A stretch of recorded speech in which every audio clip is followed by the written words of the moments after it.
Tulala ka din ah. Anong ginagawa mo dyan? Delete ako eh. Pagod. Delete. Baka nakabomba ka. Di pa ako nagkaka-menstruation. Anong inaano mo dyan? Regular yung cycle ko. Tapos sa tracker ko, 1 linggo na akong late.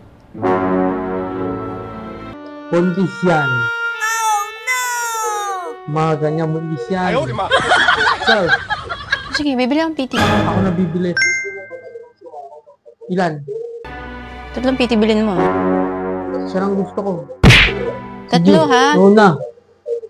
Hintayin mo, 3 to 4 days bago dumating ha. Tapos bibili mo.